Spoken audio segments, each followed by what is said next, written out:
ਅਸੀਂ ਇੱਥੇ circuit house 'ਚ ਆਪਣੀ ਪਾਰਟੀ ਦੀ ਬੈਠਕ ਕੀਤੀ ਹੈ, ਜਿਹਦੇ 'ਚ ਜ਼ਿਲ੍ਹੇ ਦੇ ਜਿਹੜੇ ਮਹੱਤਵਪੂਰਨ ਪਦ ਅਧਿਕਾਰੀ ਸੀਗੇ ਉਹਨਾਂ ਨੂੰ ਅਸੀਂ ਬੁਲਾ ਕੇ ਉਹਨਾਂ ਦੇ ਵਿਚਾਰ ਸੁਣੇ, ਸੁਝਾਅ ਲਏ ਔਰ ਅਸੀਂ ਇਹ ਤੈਅ ਕੀਤਾ ਕਿ ਅੱਜ ਤੋਂ 10 ਦਿਨਾਂ ਦੇ ਅੰਦਰ ਅੰਦਰ ਸਾਡੀ ਜਿਹੜੀ ਬਠਿੰਡਾ ਦੀ ਜ਼ਿਲ੍ਹਾ ਇਕਾਈ ਹੈ ਉਹਦਾ ਅਸੀਂ ਪੁਨਰਗਠਨ ਕਰਨ ਜਾ ਰਹੇ ਹਾਂ, ਜਿਹਦੇ 'ਚ 10 ਮਹੱਤਵਪੂਰਨ ਪਦ ਅਧਿਕਾਰੀਆਂ ਦੀ ਘੋਸ਼ਣਾ ਕੀਤੀ ਜਾਏਗੀ।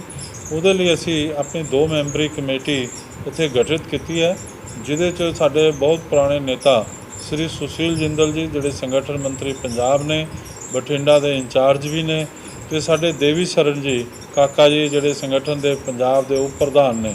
ਇਹਨਾਂ ਦੇ ਆਧਾਰ 'ਤੇ 2 ਮੈਂਬਰੀ ਕਮੇਟੀ ਬਣੀ ਹੈ, ਜਿਨ੍ਹਾਂ ਦੀ ਇਹ ਜ਼ਿੰਮੇਵਾਰੀ ਹੋਏਗੀ ਕਿ ਜ਼ਿਲ੍ਹਾ ਇਕਾਈ ਜਿਹੜੀ ਬਠਿੰਡਾ ਹੈ ਉਹ 10 ਮੈਂਬਰੀ ਇੱਕ ਟੀਮ ਪਦ ਅਧਿਕਾਰੀ ਨਿਯੁਕਤ ਕੀਤੇ ਜਾਣਗੇ। ਮੈਂ ਖੁਦ ਉਸ 10 ਦਿਨ ਤੋਂ ਬਾਅਦ ਬਠਿੰਡਾ ਆਊਂਗਾ ਔਰ ਅਸੀਂ ਉਹਨਾਂ ਪਦ ਅਧਿਕਾਰੀਆਂ ਦੀ ਘੋਸ਼ਣਾ ਕਰਾਂਗੇ। ਅੱਜ ਦੀ ਬੈਠਕ ਦੇ ਵਿੱਚ ਇਹ ਮਹੱਤਵਪੂਰਨ ਫੈਸਲਾ ਲਿਆ ਗਿਆ।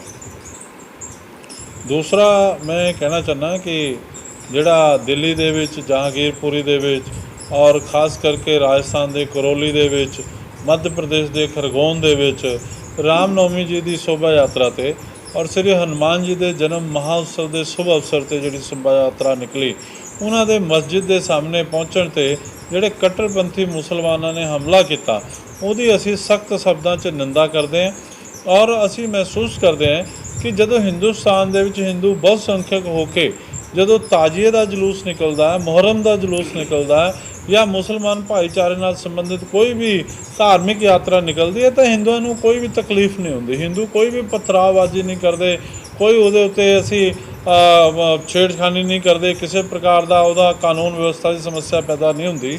ਅਤੇ ਕਿਉਂ ਇਸ ਦੇਸ਼ ਦੇ ਅੰਦਰ ਬਹੁ ਸੰਖਿਅਕ ਹੋਣ ਦੇ ਬਾਵਜੂਦ ਵੀ ਹਿੰਦੂ ਜਿਹੜੇ ਹੈ ਆਪਣੇ ਜਿਹੜੇ ਧਰਮ ਇਸ਼ਟ ਹੈ, ਜਿਹੜੇ ਸਾਡੇ ਭਗਵਾਨ ਹੈ, ਉਹਨਾਂ ਦੀ ਅਸੀਂ ਸ਼ੋਭਾ ਯਾਤਰਾ ਨਹੀਂ ਕੱਢ ਸਕਦੇ। ਤਾਂ ਸ਼ਿਵ ਸੈਨਾ ਹਿੰਦੁਸਤਾਨ ਨੇ ਚੇਤਾਵਨੀ ਦੇਣਾ ਚਾਹੁੰਦੇ ਆ ਉਹਨਾਂ ਕੱਟੜਪੰਥੀ ਮੁਸਲਮਾਨਾਂ ਨੂੰ, ਓਵੈਸੀ ਨੂੰ, ਕਿ ਅਗਰ ਇਸ ਤਰ੍ਹਾਂ ਦੇ ਜਿਹੜੇ ਵਰਤੀਰੇ ਦੇ ਵਿੱਚ ਸੁਧਾਰ ਨਹੀਂ ਹੋਇਆ ਤਾਂ ਫਿਰ ਸ਼ਿਵ ਸੈਨਾ ਹਿੰਦੁਸਤਾਨ ਨੂੰ ਸਖਤ ਤਰੀਕੇ ਦੇ ਨਾਲ ਪੇਸ਼ ਆਉਣਾ ਪਏਗਾ।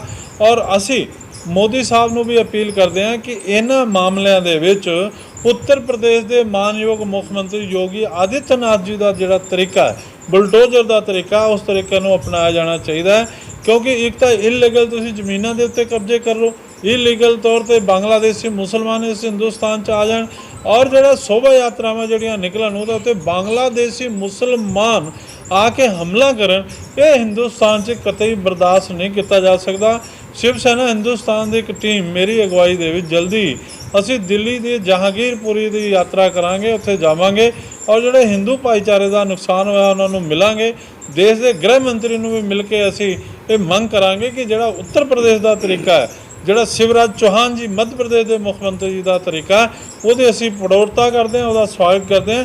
ਇਸ ਤਰੀਕੇ ਦੇ ਨਾਲ ਹੀ ਇਹ ਜਿਹੜੇ ਦੇਸ਼ ਵਿਰੋਧੀ ਤਾਕਤਾਂ ਅਨਸਰ ਇਹਨਾਂ 'ਤੇ ਨਕੇਲ ਕੱਸੀ ਜਾਣੀ ਚਾਹੀਦੀ ਹੈ। ਪ੍ਰਧਾਨ ਜੀ, ਜਿਵੇਂ ਤੁਸੀਂ ਬਿਆਨਬਾਜ਼ੀ ਕਰਦੇ ਹੋ ਆਪਦੇ ਹਿੰਦੂ ਧਰਮ ਵਾਸਤੇ ਕਰਦੇ ਹੋ, ਕੁਝ ਮੁਸਲਿਮ ਲੀਡਰ ਹੁੰਦੇ ਨੇ ਉਹ ਵੀ ਆਪਦੇ ਧਰਮ ਵਾਸਤੇ ਕਰਦੇ ਹੋਣ ਜਾਂ ਹੋਰ ਅੱਡ-ਅੱਡ ਧਰਮਾਂ ਦੇ ਲੋਕ ਅੱਡ-ਅੱਡ ਬਿਆਨਬਾਜ਼ੀ ਕਰਦੇ ਨੇ, ਤੁਹਾਨੂੰ ਲੱਗਦਾ ਵੀ ਜੇ ਇਹ ਕਿਹਾ ਜਾਵੇ ਕਿ ਇਹ ਜਿਹੜੇ ਲੀਡਰ ਨੇ ਲੋਕਾਂ ਨੂੰ ਆਪਸ ਵਿੱਚ ਪਾੜਦੇ ਨੇ ਅਤੇ ਇਹ ਅੰਦਰੋਂ ਹੀ ਪਹਿਲਾਂ ਵੱਡਾ ਖਤਰਾ ਲੀਡਰ ਹੀ ਨੇ? ਨਹੀਂ, ਹਿੰਦੂ ਲੀਡਰਾਂ ਨੇ ਕਦ ਕਿਹਾ ਕਿ ਮੁਹਰਮ ਦਾ ਜਲੂਸ ਆਇਆ ਤਾਂ ਉੱਤੇ ਪੱਥਰ ਮਾਰ ਦਿਓ? ਹਿੰਦੂ ਲੀਡਰਾਂ ਨੇ ਕਿਹੜੀ ਛੱਤ ਦੇ ਉੱਤੇ ਪੱਥਰ ਜਮ੍ਹਾਂ ਕਰ ਲਏ, ਤੇਜ਼ਾਬ ਜਮ੍ਹਾਂ ਕਰ ਲਏ? ਜੇ ਅਸੀਂ ਇਹ ਕਹਿ ਰਹੇ ਹਾਂ ਕਿ ਮੁਹਰਮ ਦਾ ਜਲੂਸ ਸ਼ਾਂਤੀ ਨਾਲ ਨਿਕਲ ਸਕਦਾ ਹੈ, ਈਦ ਮਿਲਨ ਦਾ ਜਲੂਸ ਸ਼ਾਂਤੀ ਨਾਲ ਨਿਕਲ ਸਕਦਾ ਹੈ, ਅਤੇ ਰਾਮਨੌਮੀ ਦੀ ਸ਼ੋਭਾ ਯਾਤਰਾ ਦਾ ਸ਼ੋਭਾ ਯਾਤਰਾ ਕਿਉਂ ਨਹੀਂ ਨਿਕਲ ਸਕਦੀ? ਹਨੂੰਮਾਨ ਜਨਮ ਉਤਸਵ ਦੀ ਸ਼ੋਭਾ ਯਾਤਰਾ ਕਿਉਂ ਨਹੀਂ ਨਿਕਲ ਸਕਦੀ? ਇਹ ਨਹੀਂ ਕਹਿ ਰਿਹਾ ਕਿ ਇਸ ਤਰ੍ਹਾਂ ਮੇਰੇ ਕਹਿਣ ਵੱਲੋਂ ਜਿਵੇਂ ਜਿਹੜੇ ਅਲਫਾਜ਼ ਹੁੰਦੇ ਨੇ, ਚੇਤਾਵਨੀ ਦਿੰਦੇ ਆ, ਅਸੀਂ ਇੰਝ ਕਰ ਦਿਆਂਗੇ, ਉਹ ਕਰ ਦਿਆਂਗੇ, ਮਤਲਬ ਇਸ ਤਰ੍ਹਾਂ ਦੀ ਭਾਸ਼ਾ ਜਿਹੜੀ ਹੈਗੀ, ਮੈਂ ਇਹ ਨਹੀਂ ਕਹਿੰਦਾ ਕਿ ਤੁਸੀਂ ਬੋਲ ਰਹੇ ਹੋ, ਹੋਰ ਕਿੱਥੇ ਲੀਡਰ ਬੋਲਦੇ ਆ ਓਵੈਸੀ ਦੀ ਚੇਤਾਵਨੀ। ਦੇਖੋ ਓਵੈਸੀ ਕੀ ਕਹਿ ਰਿਹਾ, ਓਵੈਸੀ ਇਹ ਕਹਿ ਰਿਹਾ ਹੈਗਾ ਕਿ ਤੁਸੀਂ ਬੁਲਡੋਜ਼ਰ ਕੇਵਲ ਅਬਦੁਲ ਔਰ ਅਰਸ਼ਦ ਦੇ ਘਰ ਦੇ ਉੱਤੇ ਚਲਾ ਰਹੇ ਹੋ, ਠੀਕ ਹੈ, ਰਾਕੇਸ਼ 'ਤੇ ਔਰ ਦੂਸਰੇ 'ਤੇ ਨਹੀਂ ਚੱਲ ਰਿਹਾ। ਉਹਦੀ ਜਦੋਂ ਛਾਨਬੀਨ ਕੀਤੀ ਗਈ, ਸਭ ਤੋਂ ਪਹਿਲਾਂ ਫਲਾਂ ਦੀ ਰੇਹੜੀ ਜਿਹੜੇ ਹਿੰਦੂ ਦੀ ਤੋੜੀ ਉਹਨਾਂ ਨੇ। ਕਹਿਣ ਦਾ ਮਤਲਬ ਇਹ ਹੈ ਵੀ ਜੇ ਅਬਦੁਲ ਔਰ ਅਹਿਮਦ ਦੇ ਛੱਤ ਦੇ ਉੱਤੋਂ ਪੱਥਰ ਫਰਸਣਗੇ, ਤੇਜ਼ਾਬ ਦੀਆਂ ਬੋਤਲਾਂ ਵਰਸਣਗੀਆਂ, ਅਤੇ ਉਹ ਦੀਪ ਚੰਦ ਦੇ ਘਰ ਦੇ ਉੱਤੇ ਕਿਵੇਂ ਬੁਲਡੋਜ਼ਰ ਚੱਲ ਜੂਗਾ? ਜਿਹੜਾ ਕ੍ਰਾਈਮ ਕਰੇਗਾ ਸਰਕਾਰ ਜਾਂ ਕਾਨੂੰਨ ਤਾਂ ਉਹਨਾਂ ਨਾਲ ਹੀ ਨਜਿੱਠੇਗੀ। ਤੁਸੀਂ ਸੁਪਰੀਮ ਕੋਰਟ 'ਚ ਇੱਕਦਮ ਚਲੇ ਗਏ, ਸੁਪਰੀਮ ਕੋਰਟ ਦਾ ਸਹਾਰਾ ਲੈ ਲਿਆ, ਦੂਜੇ ਪਾਸੇ ਤੁਸੀਂ ਕਹਿੰਦੇ ਹੋ ਕਾਨੂੰਨ ਤੇ ਸਾਨੂੰ ਵਿਸ਼ਵਾਸ ਹੀ ਨਹੀਂ ਹੈ। ਜਦ ਤੁਹਾਡੇ ਤੇ ਪੈਂਦੀ ਹੈ ਫਿਰ ਤੁਸੀਂ ਕਾਨੂੰਨ ਦੀ ਸ਼ਰਨ 'ਚ, ਉੱਦਾਂ ਤੁਹਾਨੂੰ ਹਿੰਦੁਸਤਾਨ ਦਾ ਕਾਨੂੰਨ ਠੀਕ ਨਹੀਂ ਲੱਗ ਰਿਹਾ। ਜਿਵੇਂ ਹੁਣ ਤੁਸੀਂ ਕਹਿ ਰਹੇ ਹੋ, ਠੀਕ ਆ, ਮਤਲਬ ਕਿਸੇ ਵੀ ਧਰਮ ਦੀ ਬੇਅਦਬੀ ਹੁੰਦੀ ਆ, ਕੋਈ ਨਾ ਕੋਈ ਇਸ਼ੂ ਲੈ ਕੇ ਹੁੰਦੀ ਹੈ। ਇੱਕ ਵੀਡੀਓ ਮੇਰੇ ਸਾਹਮਣੇ ਆਇਆ ਸੀ ਅੱਜ ਕੱਲ੍ਹ ਸੀ, ਤੇ ਉਸ 'ਚੋਂ ਕਹਿ ਰਿਹਾ ਸੀ, ਕਹਿੰਦਾ ਵੀ ਜਿਹੜੇ ਉੱਥੇ 30 ਸਾਲ ਪਤਾ ਨਹੀਂ 300 ਸਾਲ ਰਾਮ ਜੀ ਤੰਬੂ 'ਚ ਰਹੇ ਨੇ, ਤੇ ਹੁਣ ਜੇ ਫੈਸਲਾ ਹੋਇਆ ਤਾਂ ਮੈਂ ਮੋਦੀ ਨੂੰ ਮਤਲਬ ਮੰਨਦਾ ਕਿ ਰਾਮ ਤੇ ਸੀਤਾ ਦਾ ਜਿਹੜਾ ਘਰ ਬਣਾਇਆ ਉਹ ਮੋਦੀ ਨੇ ਬਣਾਇਆ, ਤੇ ਉਹ ਹਨੂੰਮਾਨ ਜੀ ਦਾ ਅਵਤਾਰ ਨੇ ਜਿਹੜੇ ਕਿ ਇੱਥੇ ਤੱਕ ਆਏ ਵੀ ਉਹਨਾਂ ਦਾ ਜਿਹੜਾ ਘਰ ਬਣਾਇਆ। ਤਾਂ ਤੁਹਾਨੂੰ ਲੱਗਦਾ ਵੀ ਇਹੋ ਜਿਹੀ ਬਿਆਨਬਾਜ਼ੀ ਨਾਲ ਕੀ ਰਾਮ ਸੀਤਾ ਨੂੰ ਘਰ ਦੀ ਲੋੜ ਹੈ ਜਾਂ ਮੰਦਿਰ ਦੀ ਲੋੜ ਹੈ? ਦੇਖੋ, ਆਪਾਂ ਕਹਿ ਸਕਦੇ ਹਾਂ ਵੀ ਕੋਈ ਵੀ ਪੈਗੰਬਰ ਹੈ, ਦੇਵੀ ਦੇਵਤਾ ਹੈ, ਉਹਦਾ ਮੰਦਿਰ ਤਾਂ ਬਣਦਾ ਹੀ ਹੈ, ਉਹਦੇ ਗੁਰਦੁਆਰੇ ਤਾਂ ਬਣਦੇ ਹੀ ਹੈ। ਕਿਆ ਕਿਸੇ ਵੀ ਪੈਗੰਬਰ ਨੂੰ ਜਾਂ ਦੇਵੀ ਦੇਵਤਾ ਨੂੰ ਜਾਂ ਗੁਰੂ ਸਾਹਿਬਾਨਾਂ ਨੂੰ ਘਰ ਦੀ ਲੋੜ ਹੈ? ਇਹ ਸਾਡੀ ਆਸਥਾ ਦਾ ਪ੍ਰਤੀਕ ਹੈ। ਜੇ ਨਨਕਾਣਾ ਸਾਹਿਬ ਦਾ ਰਾਹ ਬੰਦ ਸੀਗਾ ਤੇ ਇਹ ਸਰਦਾ ਔਰ ਆਸਥਾ ਦਾ ਪ੍ਰਤੀਕ ਸੀਗਾ। ਲੋਕਾਂ ਨੇ ਕਿਹਾ ਨਨਕਾਣਾ ਸਾਹਿਬ ਦਾ ਰਾਹ ਖੁੱਲ੍ਹਣਾ ਚਾਹੀਦਾ। ਉਸੇ ਲਹਿਜੇ 'ਚ ਮੋਦੀ ਦੀ ਤੁਲਨਾ ਹਨੂੰਮਾਨ ਜੀ ਨਾਲ ਕਰਨਾ, ਉਹ ਨਹੀਂ ਲੱਗਦਾ? ਨਹੀਂ, ਦੇਖੋ, ਜਿਸ ਨੇ ਤੁਲਨਾ ਕੀਤੀ ਹੈ ਉਹਦੀ ਸ਼ਰਧਾ ਉਸ ਪ੍ਰਕਾਰ ਦੀ ਹੋਏਗੀ। ਉਹਨੇ ਕਿਹਾ ਵੀ ਭਗਵਾਨ ਰਾਮ ਜੀ ਦੇ ਮੰਦਿਰ ਦੇ ਲਈ ਇੰਨਾ ਵੱਡਾ ਸੰਘਰਸ਼ ਚੱਲਿਆ, ਮੋਦੀ ਦੇ ਕਾਰਜਕਾਲ 'ਚ ਉਹਦੇ ਪ੍ਰਯਤਨਾਂ ਨਾਲ ਇਹ ਬਣਿਆ, ਤੇ ਉਹ ਹਨੂੰਮਾਨ ਜੀ ਜੈਸੀ ਸੇਵਾ ਕਰਨ ਦੇ ਹੱਕਦਾਰ ਹੈ। ਉਹਦੇ ਅਰਥ ਇਹ ਵੀ ਹੋ ਸਕਦੇ, ਕੋਈ ਜ਼ਰੂਰੀ ਨਹੀਂ ਉਹਨੇ ਕਿਹਾ ਵੀ ਹਨੂੰਮਾਨ ਜੀ ਹੈ। ਉਹਨੇ ਕਿਹਾ ਹਨੂੰਮਾਨ ਜੀ ਜੈਸਾ ਕਾਰਜ ਕੀਤਾ ਹੈਗਾ ਬੜਾ ਪ੍ਰਸ਼ੰਸਨੀय ਹੈ, ਔਰ ਇਹ ਠੀਕ ਹੈ। ਇਹ 'ਚ ਗਲਤ ਕੀ ਹੈ ਵੀ ਜਿੰਨੀਆਂ ਵੀ ਸਰਕਾਰਾਂ ਆਈਆਂ, ਲੋਕ ਭਗਵਾਨ ਰਾਮ ਜੀ ਨੂੰ ਕਾਲਪਨਿਕ ਦੱਸਦੇ ਰਹੇ, ਭਗਵਾਨ ਰਾਮ ਜੀ ਦੇ ਉੱਤੇ ਪ੍ਰਸ਼ਨ ਚਿੰਨ੍ਹ ਉਠਾਉਂਦੇ ਰਹੇ, ਤੇ ਇਸ ਸਰਕਾਰ ਨੇ ਉਸ ਦਿਸ਼ਾ ਵਿੱਚ ਪ੍ਰਯਤਨ ਕੀਤਾ ਕਿ ਰਾਮ ਜੀ ਦੇ ਮੰਦਿਰ ਦਾ ਮਸਲਾ ਸੌਹਾਰਦ ਤਰੀਕੇ ਨਾਲ, ਸ਼ਾਂਤੀ ਨਾਲ, ਭਾਈਚਾਰੇ ਨਾਲ ਨਿਕਲੇ, ਕਾਨੂੰਨੀ ਤਰੀਕੇ ਨਾਲ ਨਿਕਲੇ, ਤੇ ਸਾਡੇ ਦੇਸ਼ ਦੀ ਸੁਪਰੀਮ ਕੋਰਟ ਦੀ ਵਿਵਸਥਾ ਦੇ ਵਿੱਚ ਇਹ ਫੈਸਲਾ ਹੋਇਆ, ਤੇ ਉਹ ਸਵਾਗਤਯੋਗ ਸੀ। ਮੋਦੀ ਜੀ ਦਾ ਉਹਦੇ ਵਿੱਚ ਯੋਗਦਾਨ ਹੈ। ਜੇ ਦੇਸ਼ ਦੇ ਗ੍ਰਹਿ ਮੰਤਰੀ ਇਹ ਕਹਿੰਦੇ ਹੈ ਕਿ ਕਸ਼ਮੀਰ ਦਾ ਮਸਲਾ ਹੱਲ ਹੋਣਾ ਚਾਹੀਦਾ, ਅਸੀਂ ਜਜ਼ਬਾਤੀ ਤੌਰ 'ਤੇ ਜੁੜੇ ਹੋਏ ਹਾਂ, ਤੇ ਇੱਕ ਅੱਛੀ ਗੱਲ ਹੈ ਵੀ ਕਸ਼ਮੀਰੀ ਪੰਡਤਾਂ ਨੂੰ, ਪੰਡਤ ਕਹਿੰਦੇ ਵੈਸੇ ਤਾਂ ਹਿੰਦੂ ਹੈ, ਉਹਨਾਂ ਨੂੰ ਉੱਥੇ ਮਾਰ ਕੇ ਖਦੇੜ ਕੇ ਬਾਹਰ ਕੱਢ ਦਿੱਤਾ ਗਿਆ। ਕਿਸੇ ਇੱਕ ਬੰਦੇ ਨੇ ਵੀ ਉਹਨਾਂ ਦੀ ਆਵਾਜ਼ ਨਹੀਂ ਚੁੱਕੀ। ਜੇ ਇਸ ਸਰਕਾਰ 'ਚ ਕਸ਼ਮੀਰ ਫਾਈਲ ਬਣਦੇ ਉੱਤੇ ਵੀ ਸਵਾਲ ਹੈ। ਤੁਹਾਡੇ ਜ਼ਖਮਾਂ ਦੀ ਦਾਸਤਾਂ ਅਗਰ ਜਨਤਾ ਦੇ ਵਿੱਚ ਆ ਜਾਏ, ਉੱਥੇ ਵੀ ਸਵਾਲ ਹੈ ਵੀ ਇਹ ਬੀਜੇਪੀ ਨੇ ਕੀਤਾ। ਬੀਜੇਪੀ ਨੇ ਕਿਉਂ ਕੀਤਾ? ਮਾਹੌਲ ਬਣਿਆ, ਵਾਤਾਵਰਨ ਬਣਿਆ, ਲੋਕ ਜਾਗਰੂਕ ਹੋਏ, ਔਰ ਲੋਕਾਂ ਨੇ ਦੱਸਿਆ ਵੀ ਇਹ ਵੈਲੀ ਦੇ ਅੰਦਰ ਹੋ ਰਿਹਾ ਸੀ। ਕਿਸੇ ਵੀ ਮੁਸਲਿਮ ਲੀਡਰ ਨੇ, ਉੱਥੇ ਦੇ ਪੋਲੀਟੀਸ਼ੀਅਨ ਨੇ ਗੱਲ ਨਹੀਂ ਕੀਤੀ। ਤੇ ਪੰਜਾਬ ਦੇ ਵੀ ਤੁਸੀਂ ਦੇਖ ਲਓ, ਅਸੀਂ ਲਗਭਗ 15 ਸਾਲ ਤੋਂ ਲੜ ਰਹੇ ਹਾਂ ਕਿ ਤੁਸੀਂ 1984 ਦੇ ਦੰਗਾ ਪੀੜਤਾਂ ਨੂੰ ਜੋ ਸਹਾਇਤਾ ਮੁਆਵਜ਼ਾ ਦਿੱਤਾ, ਉਹ 35,000 ਜਿਹੜੇ ਅੱਤਵਾਦ ਪੀੜਿਤ ਹਿੰਦੂ ਹੈ, ਜਿਨ੍ਹਾਂ ਨੂੰ ਬੱਸਾਂ 'ਚ ਉਤਾਰ ਕੇ ਮਾਰਿਆ ਗਿਆ, ਜਿਨ੍ਹਾਂ ਨੂੰ ਦੁਕਾਨਾਂ 'ਤੇ ਮਾਰਿਆ ਗਿਆ, ਜਿਨ੍ਹਾਂ ਨੂੰ ਕਾਰੋਬਾਰੀ ਜਗ੍ਹਾ 'ਤੇ ਮਾਰਿਆ ਗਿਆ, ਉਹਨਾਂ ਨੂੰ ਵੀ ਉਸ ਤਰ੍ਹਾਂ ਦੀ ਸਹਾਇਤਾ ਦਿੱਤੀ ਜਾਵੇ। ਠੀਕ ਹੈ, ਜਿਵੇਂ ਹੁਣ ਤੁਸੀਂ ਹਿੰਦੂ ਧਰਮ ਦੀ, ਮਤਲਬ ਤੁਸੀਂ ਜਾਂ ਹੋਰ ਲੀਡਰ ਹਿੰਦੂ ਧਰਮ ਦੀ ਰੱਖਿਆ ਦੀ ਗੱਲ ਕਰਦੇ ਨੇ, ਠੀਕ ਹੈ, ਪਰ ਜੇ ਸਿੱਖ ਧਰਮ ਦੇ ਵਿੱਚ ਬੱਚਿਆਂ ਨੂੰ ਜਾਂ ਹਰੇਕ ਧਾਰਮਿਕ ਬੰਦੇ ਨੂੰ ਇਹ ਸਿਖਾਇਆ ਜਾਂਦਾ ਕਿ ਸਾਡੇ ਗੁਰੂ ਸਾਹਿਬਾਨ ਦੀ ਕੋਈ ਨਕਲ ਨਹੀਂ ਕਰ ਸਕਦਾ, ਕੋਈ ਉਹਨਾਂ ਦਾ ਰੂਪ ਨਹੀਂ ਧਾਰ ਸਕਦਾ, ਪਰ ਹਿੰਦੂ ਧਰਮ ਦੇ ਵਿੱਚ ਇਹ ਕੋਈ ਰੋਕ ਨਹੀਂ। ਬੱਚਿਆਂ ਨੂੰ ਕੀ ਇਹ ਸਿੱਖਿਆ ਦੇਣ ਦੀ ਲੋੜ ਨਹੀਂ ਕਿ ਉਹ ਦੇਵੀ ਦੇਵਤਿਆਂ ਦਾ ਰੂਪ ਨਹੀਂ ਧਾਰਿਆ ਜਾ ਸਕਦਾ? ਦੇਖੋ, ਕਾਫੀ ਜਾਗਰਤੀ ਆ ਰਹੀ ਹੈ, ਉਸ ਲੈਵਲ 'ਤੇ ਕੋਸ਼ਿਸ਼ ਹੋ ਰਹੀ ਹੈ। ਜਿਵੇਂ ਜਾਗਰਣ 'ਚ ਲੋਕ ਪਹਿਲਾਂ ਝਾਕੀਆਂ ਬਣਾਉਂਦੇ ਸੀ, ਹੁਣ ਲੋਕੀ ਨਹੀਂ, ਮਤਲਬ ਉਸ ਮਾਮਲੇ 'ਚ ਜਾਗਰੂਕਤਾ ਆ ਰਹੀ ਹੈ। ਬਹੁਤ ਪਟਿਆਲੇ ਵਾਲੀ ਸਾਈਡ ਤੇ ਘਟਿਆ, ਠੀਕ ਹੈ ਨਾ। ਜਾਗਰਣ ਦੇ ਵਿੱਚ ਇੱਕ ਬੱਚੀ ਨੂੰ ਮਾਤਾ ਦਾ ਰੂਪ ਧਰਿਆ ਜਾਂਦਾ, ਉਹ ਕਿਸੇ ਹੱਦ ਤੱਕ ਜਾਇਜ਼ ਵੀ ਹੈ ਵੀ ਚਲੋ ਆਪਾਂ ਕਹਿੰਦੇ ਕਿ ਬੱਚੇ ਰੱਬ ਦਾ ਰੂਪ ਹੁੰਦੇ ਆ। ਇੱਥੇ ਤਾਂ ਬਾਜ਼ਾਰਾਂ ਦੇ ਵਿੱਚ ਰੱਬ ਦਾ ਰੂਪ ਧਾਰ ਕੇ ਮਤਲਬ ਜਿਹੜੇ ਬੰਦੇ ਆ ਭੀਖ ਮੰਗਦੇ ਫਿਰਦੇ। ਦੇਖੋ, ਇਸ ਮਾਮਲੇ 'ਚ ਹਿੰਦੂ ਸੰਗਠਨਾਂ ਨੂੰ, ਸਾਡੇ ਵਰਗੇ ਹਿੰਦੂ ਸੰਗਠਨਾਂ ਨੂੰ ਪਹਿਲ ਕਦਮੀ ਕਰਨੀ ਚਾਹੀਦੀ ਹੈ, ਅੱਗੇ ਆਉਣਾ ਚਾਹੀਦਾ। ਜਿਹੜੇ ਲੋਕ ਭੀਖ ਮੰਗ ਰਹੇ ਆ ਹਨੂੰਮਾਨ ਜੀ ਦਾ ਜਾਂ ਸਨੀ ਜੀ ਦਾ ਰੂਪ ਲੈ ਕੇ ਜਾਂ ਕਿਸੇ ਹੋਰ ਦਾ, ਉਹਦੇ ਉੱਤੇ ਕਾਰਵਾਈ ਹੋਣੀ ਚਾਹੀਦੀ ਹੈ। ਮੈਂ ਆਪਣੇ ਸੰਗਠਨ ਨੂੰ ਵੀ ਕਹਾਂਗਾ, ਔਰ ਦੂਜੇ ਹਿੰਦੂ ਸੰਗਠਨਾਂ ਨੂੰ ਵੀ ਅਸੀਂ ਕਹਾਂਗੇ ਕਿ ਇਸ ਤਰ੍ਹਾਂ ਦੇ ਜਿਹੜੇ ਵੀ ਲੋਕ ਭੇਖ ਧਾਰੇ ਆ ਉਹਨਾਂ ਦੇ ਖਿਲਾਫ ਸਖਤ ਕਾਰਵਾਈ ਕੀਤੀ ਹੈ। ਜੇ ਮੈਂ ਇਹ ਕਹਾਂ ਕਿ ਗਲਤ ਹੈ ਇਹ ਕਿ ਜਿਹੜੀਆਂ ਹਿੰਦੂ ਜਥੇਬੰਦੀਆਂ ਛੋਟੀਆਂ ਵੱਡੀਆਂ ਬਣਦੀਆਂ, ਮਤਲਬ ਸਿਰਸਾ ਨੇ ਲਾ ਲਓ ਕਿੰਨੀਆਂ ਬਣ ਗਈਆਂ ਪੰਜਾਬ ਦੇ ਅੰਦਰ ਵੀ, ਮਤਲਬ ਦੇਸ਼ ਦੇ ਅੰਦਰ ਵੀ, ਉਹ ਸਿਰਫ ਇੱਕ ਚੌਧਰ ਦਾ ਮਾਮਲਾ ਹੈਗਾ, ਨਾ ਕਿ ਕਿਸੇ ਧਰਮ ਦੀ ਰੱਖਿਆ ਦਾ ਜਾਂ ਧਰਮ ਦੇ ਪ੍ਰਚਾਰ ਦਾ। ਜਿਹੜੀ ਗੱਲ ਤੁਸੀਂ ਕਹਿ ਰਹੇ ਹੋ ਕਾਫੀ ਹੱਦ ਤੱਕ ਠੀਕ ਹੈ, ਸਾਰਿਆਂ 'ਤੇ ਲਾਗੂ ਨਹੀਂ ਹੁੰਦੀ, ਲੇਕਿਨ 80-90% ਉਹ ਗੱਲ ਠੀਕ ਹੈ। ਠੀਕ ਹੈ, ਬਿਲਕੁਲ ਠੀਕ ਹੈ। ਜਿਹੜੀ ਗਰਮ ਖਿਆਲੀ ਆ ਉਹ ਹਿੰਦੂ ਸੰਗਠਨਾਂ 'ਚ ਵੀ ਹੈ ਤੇ ਸਿੱਖ ਸੰਗਠਨਾਂ 'ਚ ਵੀ ਹੈ, ਇੱਧਰ ਉੱਧਰ ਟਕਰਾਅ ਦਾ ਮਾਹੌਲ।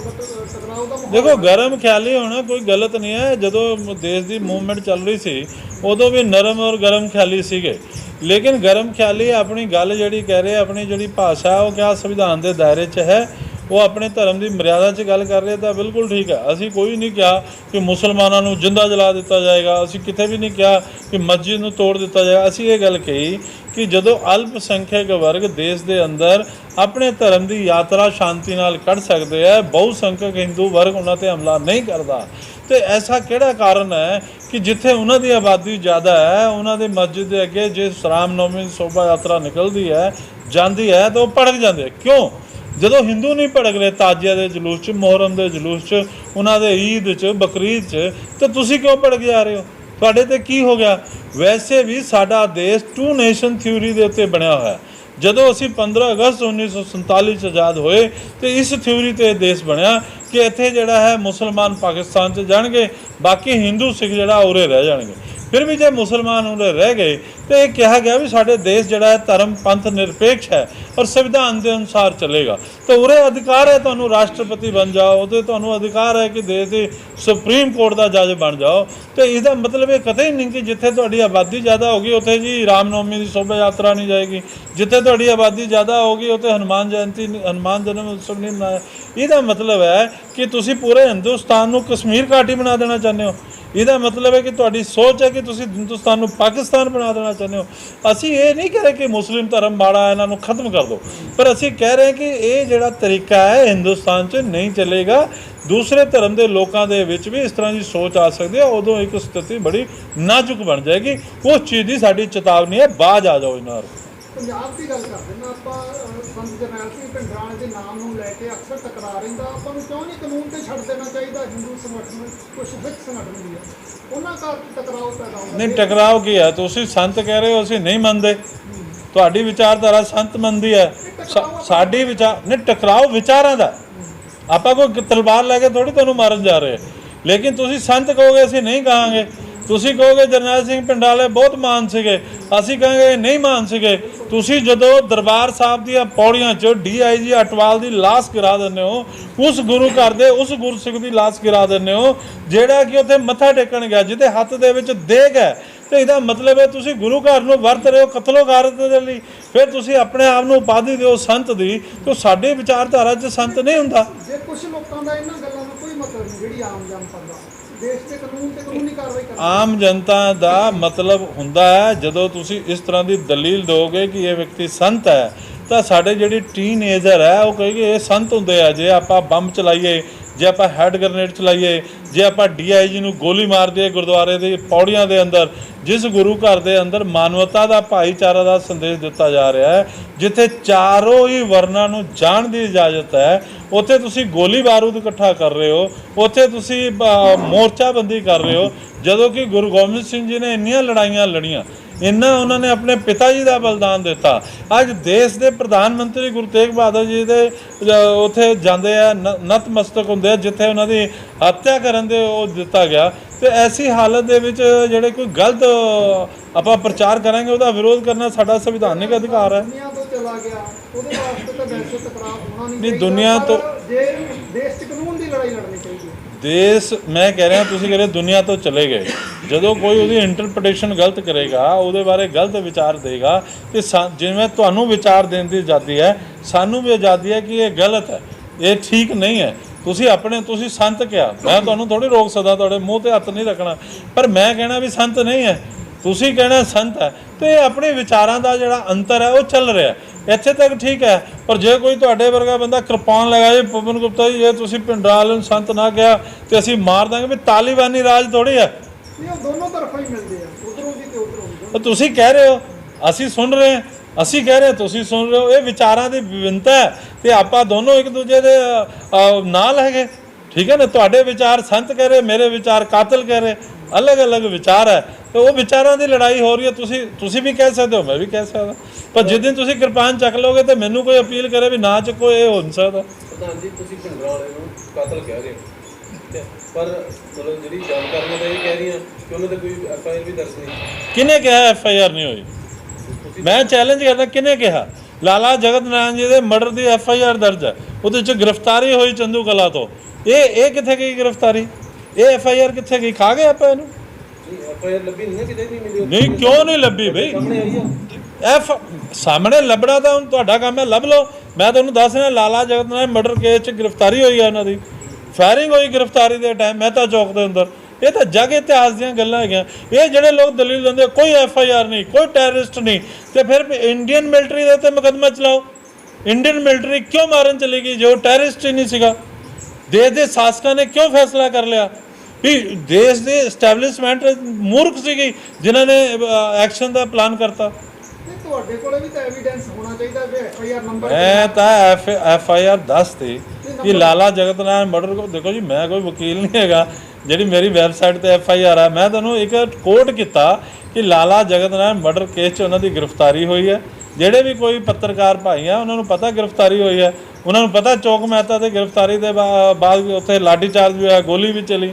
ਔਰ ਇਹ ਵੀ ਪਤਾ ਹੈ ਕਿ ਜਦੋਂ ਉਹਨਾਂ ਦੀ ਗ੍ਰਿਫਤਾਰੀ ਹੋਈ ਉਸ ਤੋਂ ਪਹਿਲਾਂ ਉਹਨਾਂ ਨੇ ਕਿਹਾ ਕਿ ਮੈਂ ਬਾਹਰ ਆ ਕੇ ਗ੍ਰਿਫਤਾਰੀ ਦਾ। ਇਹ ਤਾਂ ਜਗ ਇਤਿਹਾਸ ਦੀਆਂ ਗੱਲਾਂ ਹੈ। FIR ਹੋਈ ਹੈ, ਕਿਉਂ ਨਹੀਂ ਹੋਈ FIR?